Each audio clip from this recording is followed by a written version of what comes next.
E preso suspeito de jogar a esposa da janela do primeiro andar na Campina do Barreto. Ela morreu momentos após chamarem o socorro. O suspeito ele tinha fugido. As informações ao vivo a partir de agora com a nossa repórter Priscila Cis. Meu Pernambuco, vem comigo aqui. Pri, muito bom dia. Muito bom dia para você, Gernan. Bom dia a todos. Olha, esse caso chamou bastante atenção. A Jaqueline Severina do Nascimento, de 46 anos, ela foi encontrada pelos vizinhos já no chão e do alto eles puderam ver o rosto do suspeito, né, olhando para baixo. Na época foram declarações que foram dadas por toda a vizinhança, que pediam para que ele descessem para fazer o socorro, mas ele dizia que não tinha chave, que estava com dificuldade para sair e aí a partir desse momento levantou a primeira suspeita de ter sido responsável pela morte da massoterapeuta. Eu vou conversar agora com o delegado Roberto Lobo, que tem os detalhes para a gente dessa situação toda, dessas investigações. Não é isso, delegado? Muito bom dia. Eu queria que o senhor esclarecesse, né? A partir do momento que essa morte ficou a esclarecer, já que não estava claro o que teria acontecido, a polícia começou uma investigação bem intensa nesse caso? Bom dia, Priscila. Isso, no dia 16 de fevereiro aconteceu a morte de Jaqueline e de início havia mais de uma versão e começamos a investigar para ver se se tratava de um feminicídio. E porque tinha uma versão de que ela teria pulado e uma de que o marido teria empurrado ela. Eles tinham um relacionamento de 30 anos, né, bastante conturbado, tinha várias separações por conta de traições da parte dele. E dessa vez ele que estava desconfiado, ela o está traindo. E foram ouvidas diversas testemunhas, que inclusive viram a queda dela. Ele foi ouvido também, que ele se apresentou depois que livrou o prazo do flagrante. E ele alega que ela teria pulado, mas ouvimos as testemunhas que viram a queda e somado à perícia técnica, né, que é o laudo de perícia tanatoscópica, com a gravidade das lesões, a polícia concluiu que se tratou realmente de um feminicídio. Ela estaria viajando, né, isso, delegado? Segundo os familiares, ela teria ido um final de semana para comemorar o aniversário de uma amiga e ele teria, então, pedido para ela voltar, estava ligando para ela, ele estava cobrando ciúmes. O senhor tem informações sobre o que antecedeu essa volta dela, porque ela iria voltar na segunda e acabou voltando no domingo? Isso, o celular dela foi periciado, esse celular, inclusive, que ele teria levado, depois do fato, ele levou esse celular e depois, quando ele se apresentou, ele entregou na delegacia. Aí o celular foi periciado e realmente houve várias mensagens da parte dele com ciúmes e pedindo que ela voltasse da viagem e desconfiado que ela estava traindo. Aí quando ela voltou um dia antes, ele desconfiado foi tentar pegá-la em flagrante, né? Palavras dele mesmo, que ele confessou que realmente estava com ciúme, estava desconfiado e que chegou para confrontá-la em casa. Só havia os dois na residência, eles discutiram, ele confessa que empurrou ela pelo pescoço e ela caiu dentro da residência. A única coisa que ele nega realmente é ter empurrado ela pela janela. Na versão dele, ele estava na sala carregando o celular e ela pulou pela janela para não mostrar o celular a ele, para fugir, né? E aí, como as testemunhas viram a queda e com o laudo das perícias técnicas, aí concluímos que ela realmente foi empurrada. Ela estava desacordada na hora da queda, segundo essas testemunhas, porque não se segurou em nenhum momento, não tentou aparar a queda, nem esboçou qualquer grito na hora da queda. No caso, ele teria um histórico de agressão? A polícia conseguiu saber se ele já teria agredido essa mulher antes?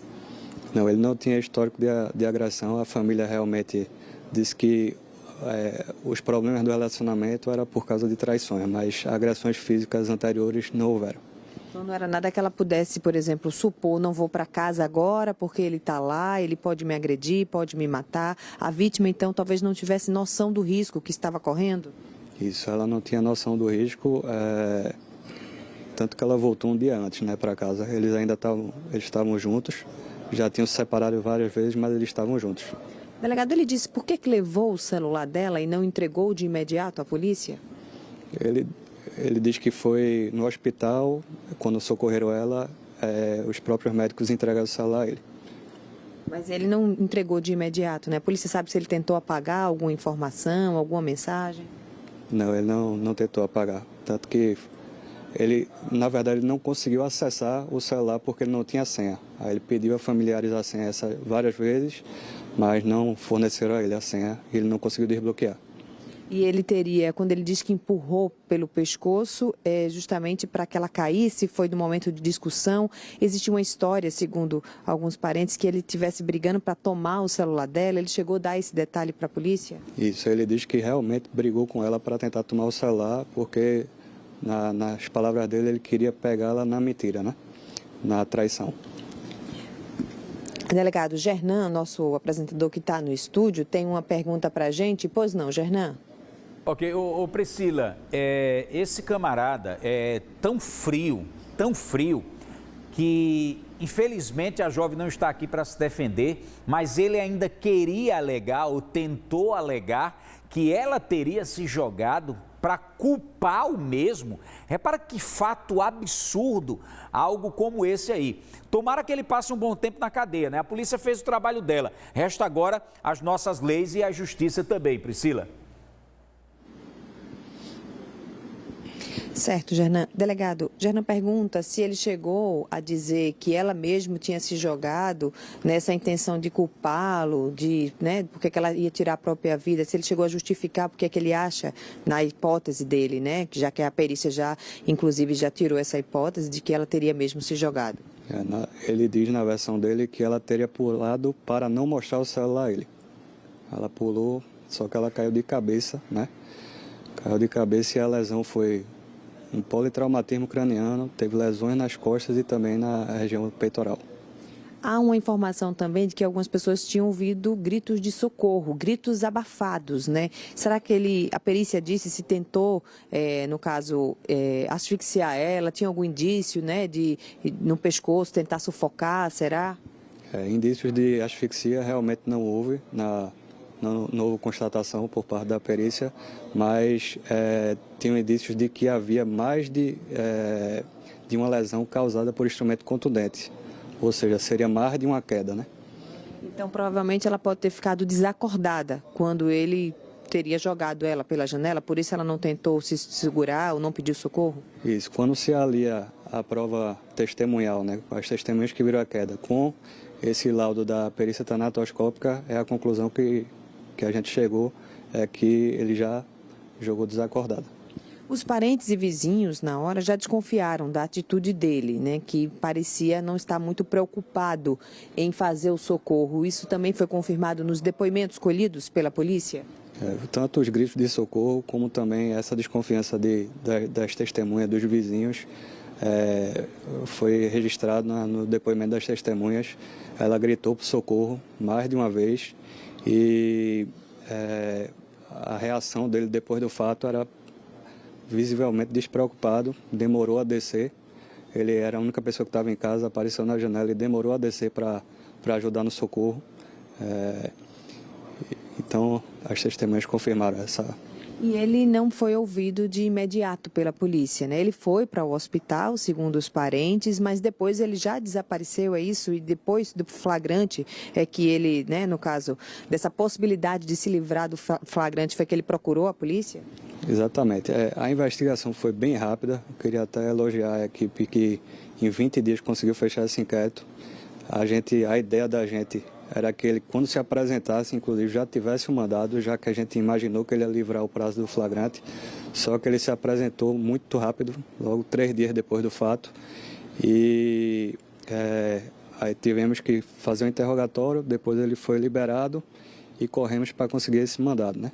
E aí foi no dia 16 de fevereiro, menos de um mês depois, ele já está preso, né? Graças ao trabalho da 2ª Delegacia de Homicídios. E ele esperou o prazo para livrar o flagrante, só que aí depois conseguimos um mandado. E ele está sendo indiciado pelo quê, delegado? Ele está sendo indiciado por feminicídio e também com o meio cruel, né? E agora ele já está no cotel, como é que fica a situação dele? Foi o cumprimento de um mandado de prisão? Isso, foi cumprido o mandado no dia de ontem, ele foi levado ao ML e depois para o cotel. Ele já estava, então, sabendo que iria ser preso? Ele estava escondido, estava fora do local onde normalmente ele vive? Isso, ele estava na casa de um parente que ele não costumava estar E aí no dia de ontem ele até afirmou que já sabia que estava com mandado de prisão e ele estava na casa desse parente. Isso já mostra, né, delegado, que ele estava realmente querendo sair do foco da polícia. Estava querendo sair, já estava foragido. Obrigada, delegado, pelos esclarecimentos, Gernan. Esse caso chamou muito a atenção, né, porque a Jaqueline era bastante querida pelos parentes, obviamente, tinha 2 filhos com ele, um relacionamento de mais de 30 anos e que ela também, né, já vinha demonstrando esse interesse em se separar, já tinha separado outras vezes e as pessoas disseram na época, né, que ela não teria motivo para atentar contra a própria vida. Ela não tinha indícios de que iria cometer um suicídio ou se jogar por conta de um celular, como foi dito aqui pelo acusado. Então, é um caso que a gente chamou muito a nossa atenção, a gente acompanhou de perto e agora a polícia dá essa resposta de punição para esse caso de feminicídio. Gernan.